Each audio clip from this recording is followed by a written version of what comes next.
Have you ever found yourself chanting sincerely, bowing with devotion, lighting incense with every ounce of belief you have only to feel like the Buddha is listening? Have you ever wondered why, despite your offerings, your life remains the same, your suffering unchanged? Is it because the Dharma doesn't work? Or is it because you haven't truly entered the gate of practice? Welcome back to the channel where surface rituals meet deep realizations. In today's reflection, we take an honest look at a spiritual dilemma that many face but few speak about aloud: the frustration of seemingly unanswered prayers. You're not alone if you've ever questioned the path. But maybe the answer isn't out there. Maybe it's closer than you think. Let us start with a common scenario. A woman named May visited the temple every week. Rain or shine, she lit incense, knelt before the Buddha statue, and chanted for her family's well-being. She was not just going through the motions, her voice trembled with sincerity. She donated money. She even joined volunteer teams. Yet, her son continued to struggle with addiction. Her husband remained cold and distant. And inside her, a quiet question began to grow louder each day: why doesn't it work? One day, after a particularly painful argument at home, she broke down in front of the Buddha statue. Tears flowing, she whispered, "Why won't you help me?" That night she had a dream. In it, a voice said, "You call to me with your mouth, but your heart calls to your fears. You bow your head, but your mind clings to outcomes. You offer flowers, but not your illusions." May woke up shaken. It was the beginning of a deeper kind of practice. Because here's the truth: worship without transformation is just repetition. If our hearts don't shift, our karmic winds won't either. The Buddha is not a wish-granting deity. He is an awakener. When we call to him, he does respond, but not always with miracles. More often, he responds with mirrors. The Dharma doesn't fail. But it doesn't bypass either. It waits. Patiently. Lovingly. Uncompromisingly. It waits for us to stop seeking shortcuts and start seeking truth. Let us unpack this. Many people approach Buddhism hoping to escape suffering, which is natural. But what they often don't realize is that the escape doesn't come from outer blessings, it comes from inner clarity. And clarity requires honesty, discipline, and courage. Think about it: if you go to a doctor and say you're sick, but refuse to follow the prescription, can you blame the medicine?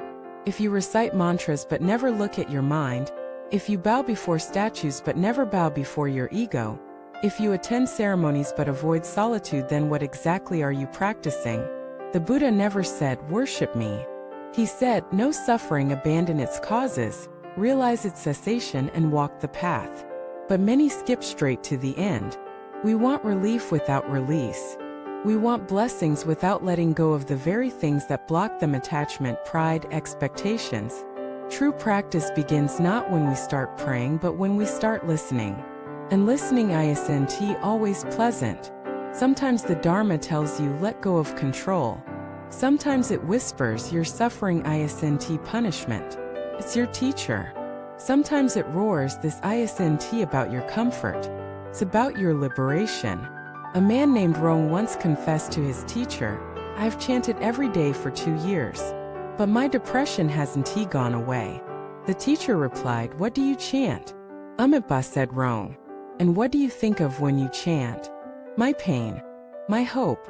My disappointment." The teacher nodded. "Then you're not chanting Amitabha. You're chanting your suffering." That was the turning point. From then on, Rong shifted his focus. He stopped chanting with desperation and started chanting with devotion, not to escape his pain, but to hold space for it. Not to manipulate the Buddha, but to sit beside him in silence. Over time, the darkness didn't vanish, but it stopped drowning him. That's real practice. It doesn't always erase your suffering, but it reshapes your relationship to it. And that change, subtle as it may be, is the foundation for deeper karmic shifts. The lotus doesn't bloom in the sun. It blooms in the mud. Likewise, awakening doesn't happen in perfect circumstances. It happens in the heart that refuses to close, even when nothing seems to be working. Let us also remember that our karmic patterns are deep. The causes of your present suffering may go back lifetimes.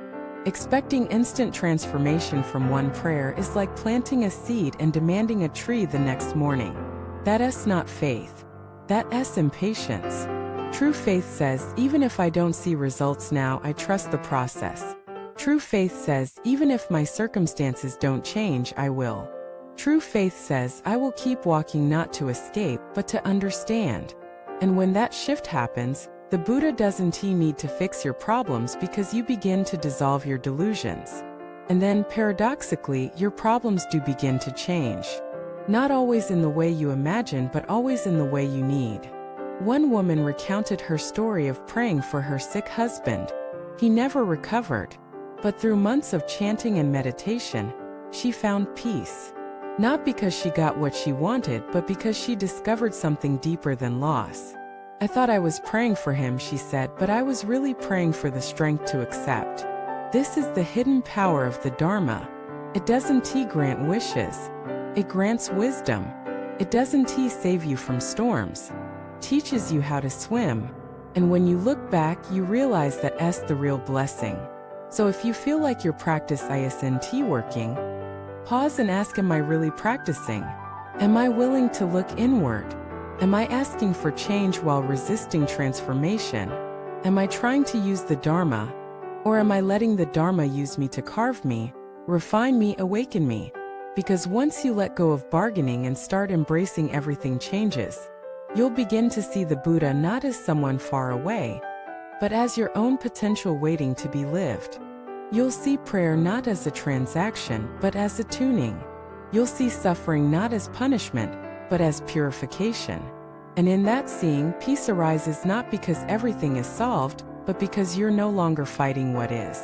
The path is not a performance. It's a process. And the Buddha is not a magician. He is a mirror. When you pray, he listens. But more importantly, he waits. He waits for you to stop asking and start awakening. Thank you for watching this video. If something in this message resonated, it means the mirror is working. Don't turn away. Share your thoughts in the comments. Have you struggled with unanswered prayers? What helped you shift from frustration to faith? And please like, subscribe, and pass this reflection on to someone who needs it. Let us create a space where sincerity replaces superstition. Until next time, may your practice be deep, your patience steady, and your awakening unstoppable.